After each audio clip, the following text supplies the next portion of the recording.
16ನೇ ದಾಖಲೆ ಬಜೆಟ್ಗೆ ಸಿಎಂ ಸಿದ್ಧತೆ ಕೈಗೊಂಡಿದ್ದಾರೆ. ಬಜೆಟ್ ಪೂರ್ವ ತಯಾರಿಯಲ್ಲಿ ಸಿದ್ದು ಫುಲ್ ಬ್ಯುಸಿ ಆಗಿದ್ದಾರೆ. ಬಜೆಟ್ನಲ್ಲಿ ಭಾಗ್ಯರಾಮಯ್ಯ ಲೆಕ್ಕಾಚಾರ ನಂಟು ಶುರುವಾಗಿದೆ.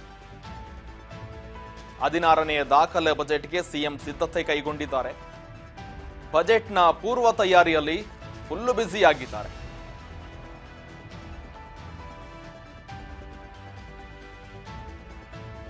ಬಜೆಟ್ನಲ್ಲಿ ಭಾಗ್ಯರಾಮಯ್ಯ ಲೆಕ್ಕಾಚಾರ ನಂಟು ಶುರುವಾಗಿದೆ.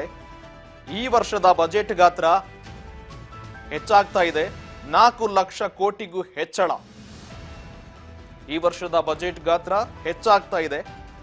ಕಳೆದ ಬಾರಿ 3.7 ಲಕ್ಷ ಬಜೆಟ್ ಮಂಡನೆಯಾಗಿತ್ತು.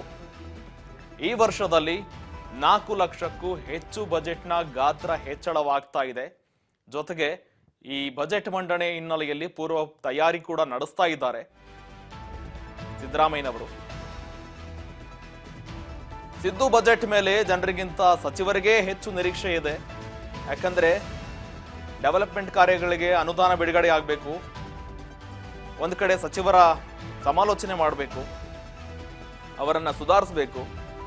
ಇನ್ನೊಂದು ಕಡೆ ಜನರ ನಿರೀಕ್ಷೆಗಳು ಮತ್ತು ಗ್ಯಾರಂಟಿ ಒಂದು ಕಡೆ. ಈಗ ಬಜೆಟ್ನಲ್ಲಿ ದೊಡ್ಡ ಪ್ರಾಜೆಕ್ಟ್ಗಳಿಗೆ ಹಣ ಕೇಳಿದ್ದಾರೆ ಸಚಿವರು ಕೂಡ. ನಮ್ಮ ಕ್ಷೇತ್ರಕ್ಕೆ ಅನುದಾನ ಕೊಡ್ತೀರಾ? ಶಾಸಕರ ನಿರೀಕ್ಷೆ ಕೂಡ ಹೆಚ್ಚಾಗ್ತಾ ಇದೆ. ಈಗ ಬಜೆಟ್ ಗಾತ್ರ ಒಂದು ಕಡೆ, ಗ್ಯಾರಂಟಿಗಳು ಒಂದು ಕಡೆ, ಜನರ ಶಾಸಕರ ನಿರೀಕ್ಷೆಗಳು ಮತ್ತು ಅವರ ಬೇಡಿಕೆಗಳು ಒಂದು ಕಡೆ. ಎಲ್ಲಾ ಬೇಡಿಕೆಗಳ ಮಧ್ಯೆ ಸಿದ್ದರಾಮಯ್ಯನವರ 16ನೇ ದಾಖಲೆಯ ಬಜೆಟ್. ಈ ಬಜೆಟ್ ಮೇಲೆ ಪರಂ ಸಹಿತ ಹಲವು ನಿರೀಕ್ಷೆಗಳನ್ನು ಕೂಡ ಇಟ್ಟಿದ್ದಾರೆ.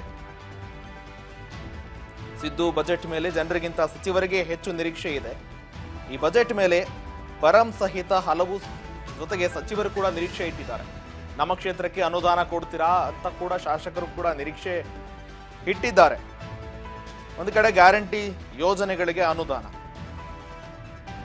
ಒಂದು ಕಡೆ ಡೆವಲಪ್ಮೆಂಟ್ ಕಾರ್ಯಗಳಿಗೆ ಹಣ ಬಿಡುಗಡೆ. ಎಲ್ಲ ಸವಾಲುಗಳ ಮಧ್ಯೆ ಈಗ 16ನೇ ದಾಖಲೆ ಬಜೆಟ್ಗೆ ಸಿದ್ಧತೆ ಕೈಗೊಂಡಿದ್ದಾರೆ. ಕಳೆದ ಬಾರಿ 3.7 ಲಕ್ಷ ಬಜೆಟ್ ಮಂಡನೆಯಾಗಿತ್ತು. ಈ ಬಾರಿ 4 ಲಕ್ಷ ಕೋಟಿಗೂ ಹೆಚ್ಚಳ ಬಜೆಟ್ ಗಾತ್ರವಾಗ್ತಾ ಇದೆ. ಇನ್ನು ಮಾರ್ಚ್ ಬಜೆಟ್ನಲ್ಲೂ ನಮಗೇನು ಸಿಗುತ್ತೆ ಅನ್ನೋ ನಿರೀಕ್ಷೆ ಕೂಡ ಸಚಿವರೆಲ್ಲರೂ ಕೂಡ ಕೇಳ್ತಾ ಇದ್ದಾರೆ. ಈಗ ಅನುದಾನ ತರೋ ಪೈಪೋಟಿಯಲ್ಲಿ ಕೂಡ ತುಮಕೂರು ಕೂಡ ಮುಂಚೂಣಿಯಲ್ಲಿದೆ. ಇದರ ಬಗ್ಗೆ ಮಾತನಾಡಿರುವ ಗೃಹ ಸಚಿವ ಪರಮೇಶ್ವರ್ ಕೂಡ ಈ ಬಾರಿ ಬಜೆಟ್ನಲ್ಲಿ ನಮ್ಮ ಜಿಲ್ಲೆಗೆ ದೊಡ್ಡ ಪ್ರಾಜೆಕ್ಟ್ ಹಣ ಕೂಡ ಕೇಳಿದ್ದೇವೆ ಎಂದು ಕೂಡ ಅನುದಾನದ ಸೀಟ್ ಮೇಲೆ ಅವರು ಕೂಡ ಟವಲ್ ಹಾಕಿದ್ದಾರೆ. ನಮ್ಮ ಕ್ಷೇತ್ರಕ್ಕೂ ಕೂಡ ಹೆಚ್ಚಿನ ಅನುದಾನ ಬೇಕು ಅಂತ ಕೂಡ. ಜೊತೆಗೆ ಸತೀಶ್ ಜಾರಕಿಹೊಳಿ ಕೂಡ ಅನುದಾನದ ಬೇಡಿಕೆ ಇಟ್ಟಿದ್ದಾರೆ. ಒಂದು ಕಡೆ ಗ್ಯಾರಂಟಿ ಯೋಜನೆಗಳಿಗೆ ಹಣ ತೆಗೆದಿಡಬೇಕು, ಒಂದು ಕಡೆ ಸಚಿವರ ಡೆವಲಪ್ಮೆಂಟ್ ಕಾರ್ಯಗಳು ಕೂಡ ಅವರ ನಿರೀಕ್ಷೆಗಳಿಗೆನ್ನ ಪೂರೈಸಲಿಕ್ಕೆ ಹಣ ತೆಗೆದಿಕ್ಬೇಕು. ಈ ಎಲ್ಲ ಸವಾಲುಗಳನ್ನ ಈಗ 16ನೇ ಬಜೆಟ್ನಲ್ಲಿ ಕೈಗೊಳ್ಳುತ್ತಾ ಇದ್ದಾರೆ. ಈ ಬಗ್ಗೆ ಹೆಚ್ಚಿನ ಮಾಹಿತಿ ಕೊಡ್ಲಿಕ್ಕೆ ನಮ್ಮ ಪ್ರತಿನಿಧಿ ಬಸವರಾಜ್ ಹೂಗಾರ ಸಂಪರ್ಕದಲ್ಲಿದ್ದಾರೆ. ಬಸವರಾಜ್, ಈಗ 16ನೇ ಬಜೆಟ್ ಒಂದು ಕಡೆ ಮಂಡಿಸಲಿಕ್ಕೆ ದಾಖಲೆಯ ಬಜೆಟ್ ಒಂದು ಕಡೆ ಆದ್ರೆ ಸಚಿವರ ಬೇಡಿಕೆಗಳು ಮತ್ತು ಗ್ಯಾರಂಟಿಗಳ ಸವಾಲು ಕೂಡ ಎದುರಾಗ್ತಾ ಇದೆ. ಯಾವೆಲ್ಲ ಸಿದ್ಧತೆಗಳನ್ನ ಕೈಗೊಂಡಿದ್ದಾರೆ ಬಸವರಾಜ್? ಈ ಬಗ್ಗೆ ಹೆಚ್ಚಿನ ಮಾಹಿತಿ ಏನಿದೆ?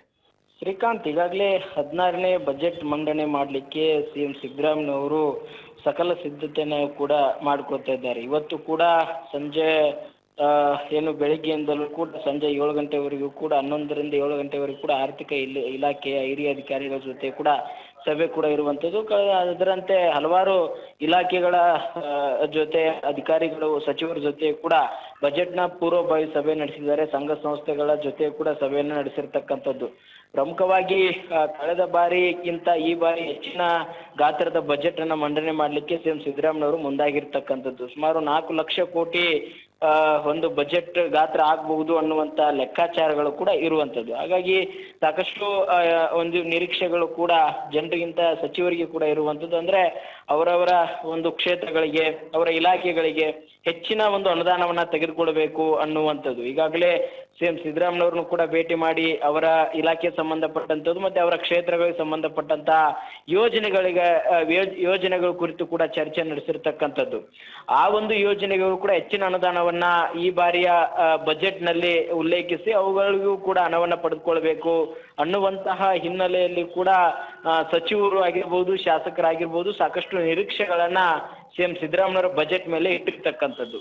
ಒಂದು ಕಡೆ ಕಾಮಗಾರಿಗಳಿಗೆ, ಅಭಿವೃದ್ಧಿ ಕಾಮಗಾರಿಗಳಿಗೆ ಹಣವನ್ನ ಯೋಜನೆಗಳಿಗೆ ಬಜೆಟ್ ನಲ್ಲಿ ಒಂದು ತೆರೆದಿಡಬೇಕಾಗುತ್ತೆ. ಇನ್ನೊಂದು ಕಡೆ ಗ್ಯಾರಂಟಿಗಳಿಗೂ ಕೂಡ ಈ ಬಾರಿ ಅಂದ್ರೆ ಕಳೆದ ವರ್ಷಕ್ಕಿಂತ ಈ ಬಾರಿ ಕೂಡ ಗ್ಯಾರಂಟಿಗಳ ಒಂದು ಹಣವು ಕೂಡ ಹೆಚ್ಚಾಗುವಂಥದ್ದು. ಆ ಒಂದು ಹಣವನ್ನು ಕೂಡ ತೆಗೆದಿಡುವ, ಅದನ್ನು ಕೂಡ ಹಣವು ಕೂಡ ಮೀಸಲಿಡಬೇಕು. ಅದು ಕೂಡ ಸಿಎಂ ಸಿದ್ದರಾಮಯ್ಯವ್ರಿಗೆ ಸವಾಲಾಗಿರ್ತಕ್ಕಂಥದ್ದು. ಒಂದ್ ಕಡೆ ಅಭಿವೃದ್ಧಿ ಕಾಮಗಾರಿಗಳಿಗೆ ಹಣ, ಇನ್ನೊಂದು ಕಡೆ ಗ್ಯಾರಂಟಿಗಳಿಗೆ ಹಣ, ಎರಡೂ ಕೂಡ ಸರಿದೂಗಿಸಿ ದೊಡ್ಡ ಮಟ್ಟದಲ್ಲಿ ಮೊತ್ತವನ್ನ ಬಜೆಟ್ ಗಾತ್ರವನ್ನು ಕೂಡ ಹೆಚ್ಚಿಸುವಂತ ಸಿಎಂ ಸಿದ್ದರಾಮಯ್ಯವರು ಕೂಡ ಸಾಕಷ್ಟು ಆರ್ಥಿಕ ಇಲಾಖೆ ಅಧಿಕಾರಿಗಳ ಜೊತೆ ಆಗಿರ್ಬೋದು, ತಜ್ಞರ ಜೊತೆ ಆಗಿರ್ಬೋದು, ಮತ್ತೆ ಆಪ್ತ ಸಚಿವರ ಜೊತೆ ಕೂಡ ಚರ್ಚೆ ನಡೆಸಿರ್ತಕ್ಕಂಥದ್ದು.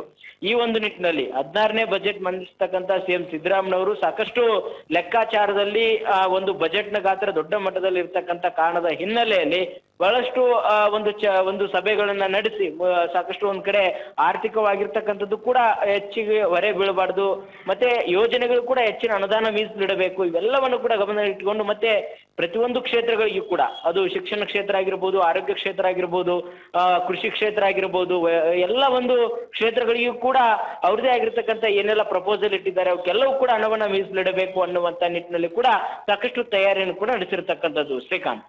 ಓಕೆ, ಥ್ಯಾಂಕ್ ಯು ಬಸವರಾಜ್ ನಿಮ್ಮೆಲ್ಲ ಮಾಹಿತಿಗಾಗಿ.